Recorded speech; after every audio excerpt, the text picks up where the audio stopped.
Hi guys, kumusta kayong lahat? Kumusta ang lahat? Sana nasa mabuting kalagayan ang lahat. At ito na naman tayo sa ating isang episode sa ating vlog ngayon. At ang ating topic ay itong mga paru-paruji na mga kandidato na tumatakbong pagkasenador na noon ay dilawan, pinklawan, bluhan, ay ngayon pulawan na. No, so yun ang ating pag-usapan. Sino-sino ba ito? Itong apat na ito na ating pag-usapan ngayon. Pero bago yan, subscribe, please. Ayan. Paki-subscribe ang ating YouTube channel, Mayor Tigong 2.0. Ayan. Nakisuyo lang, mga guys.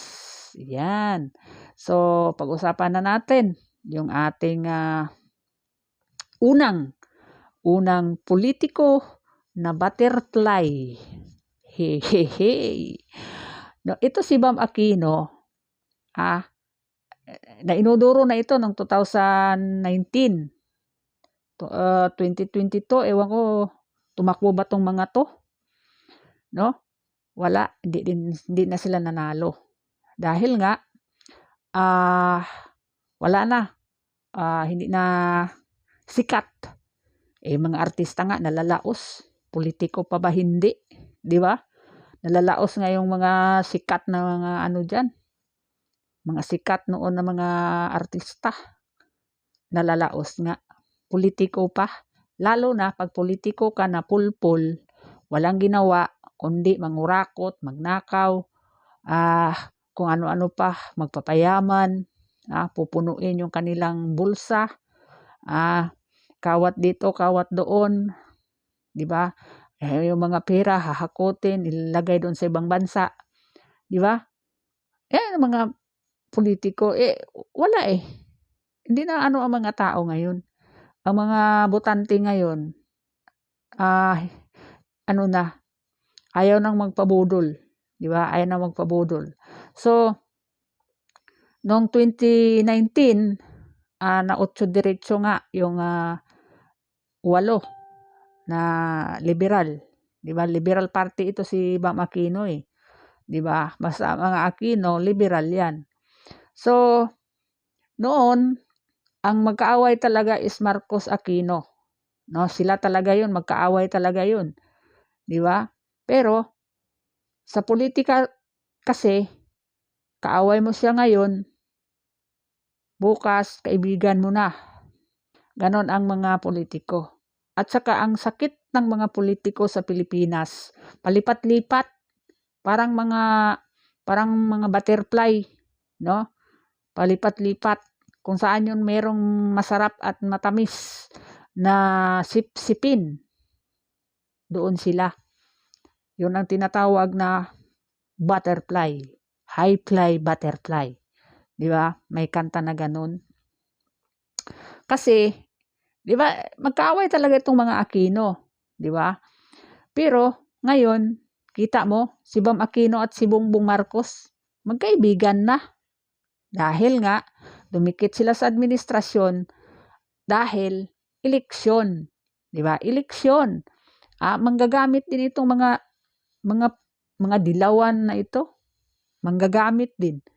Ngayon, kasi nasa power si Bongbong Marcos, ang gagamitin na naman nila para sila sakali manalo. Pero guys, parang awa nyo na. Baka may plano pa kayong iboto yan si Bam Aquino. Nako, wag na.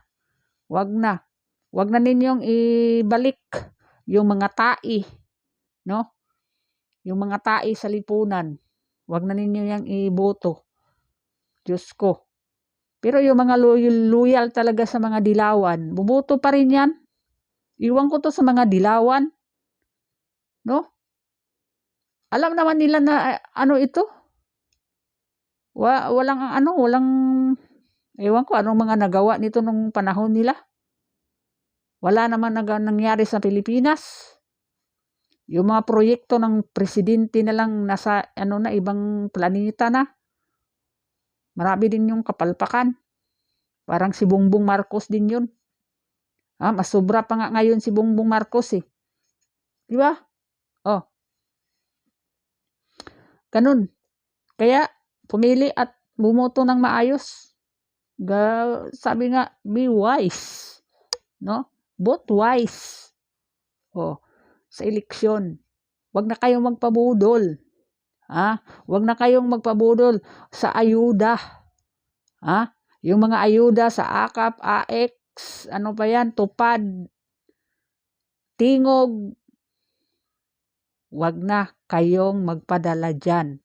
Kasi binibili na nila yung mga boto ninyo. Tinatarget pa naman nila yung mga mahihirap. Kasi maraming mahihirap sa Pilipinas. Kaya yon ang tinatarget sa ayuda para makakuha sila ng boto. Di ba? Pero, wais na din ang mga tao ngayon. Kukunin na lang yung ayuda, pero hindi sila iboto. Ganon lang yon. Di ba? So, sino pa? Sino pa itong mga paru-paro G? Siyempre, ito si Kiko Pangilinan. My goodness, tumakbo pa talaga. Ano kaya feeling ni Kiko? Feeling niya, manalo siya? Hindi na manalo yan. Huwag na niyo iboto yan. Diyos ko. Isa pa yung paru-paro G. Meron na nga silang partido liberal. Nakipag-ano pa sila sa Marcos. Kasi nga, kailangan nila ng boto. Akala naman nila pag dumikit sila kay Marcos, ay manalo sila. Akala nyo lang yun. Dahil magpinsan si Sharon at saka si Lisa Aranita. Pag sure mo, wala na. Nalalaos nga ang artista. Kayo pa mga politiko. Yan tandaan ninyo. Kaya yung ibang politiko, pag nasa nakaupo, magnakaw yan na magnakaw. Yung iba dyan. Hindi lahat Kasi mga Duterte hindi yan nagnanakaw. Ngayon lang yan na pinapalatangan si Inday Sara. Kasi nga, hindi sila manalo-nalo sa 2028 dyan. Kaya ginagawa nilang siraan si Inday Sara patungkol dyan sa pera. Pero sa totoo lang, hindi magnanakaw ang mga Duterte. No? Wala nga yung katulad sa inyo na mga politiko kayo, mga congressman nga lang kayo, ang dami nyo ng mga bahay kung saan-saan, mga pera kung saan-saan, mga bangko. May mga kabit pa kayo na di iPhone. Ano pa yan? Kundo. Ang gandang sasakyan. Mga kabit lang yun di ba? Ganun lang yun. Kaya, grabe kayo makapagnakaw sa pira ng taong bayan. Dahil sa mga kapritsuhan sa buhay. Di ba? Si Sara, si Tatay Digong, wala man yung maraming kayamanan. Wala nga yung bahay na maganda sa Tatay Digong. Luma nga lang yung bahay, luma nga yung sasakyan niya. Hindi katulad ng mga politiko ngayon, Diyos ko, ang daming sasakyan, daming bahay, ang daming pera, nasa ibang bansa pa yung iba. Si Tatay Digong, may bahay yan sa ibang bansa, may pera ba yan sa ibang bansa? Diyos ko. Ayaw nga niya magbalik-balik dyan sa hearing kasi wala siyang pamasahe. Mahiya kayo Ito si Kiko, hukayin nga niya si Marcos Sr. noon Ngayon, wala na, friends na sila, peace. Sila yung totoong unit team. Hindi yung Marcos Duterte na unit team. Ito yung sinasabi nilang unit team. Mag-unite sila, mga Dilawan, Pinklawan, Pulahan, yan ang tunay na unit team. Ganun lang yon. So ito si si Kiko, ay nako, wag na niyo iboto yan. Parang awa niyo na. Ha? Iboto niyo straight Duterte line up. Yan ang iboto ninyo. Wag na yang mga yan.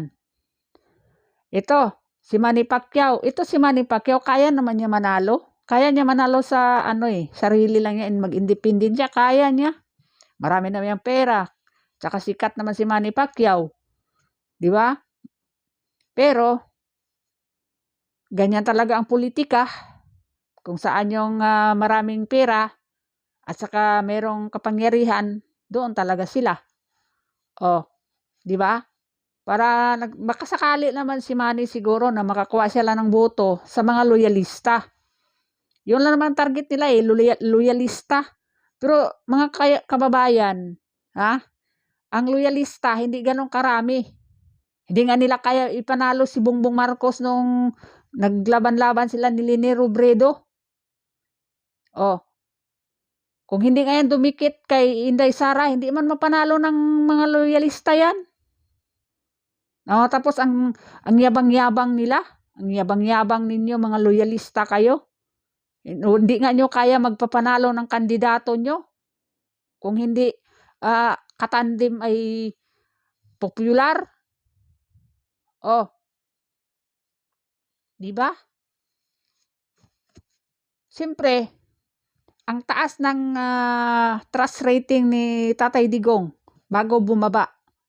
Sikat na sikat si Tatay Digong.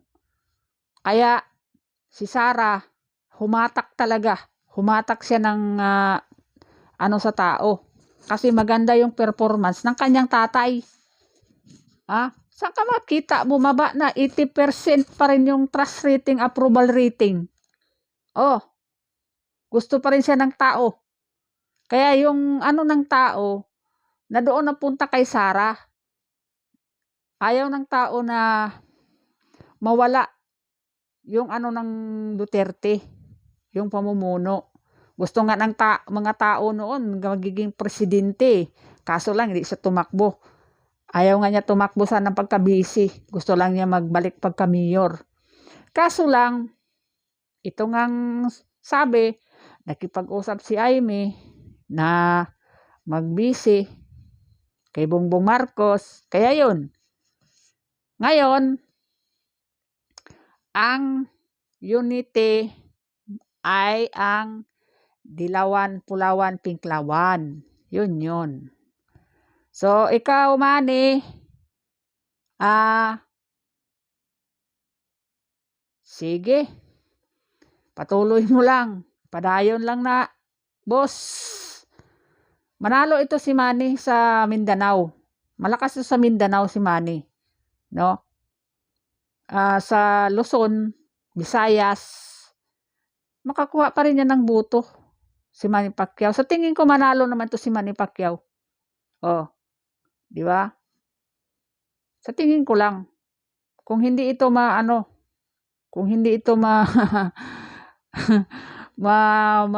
maapektuhan sa ginagawa ng administrasyon ngayon sa mga Duterte, kay Irap, kay Gloria Macapagal, may mga supporter ang mga yan. Hindi man nyo inisip yan.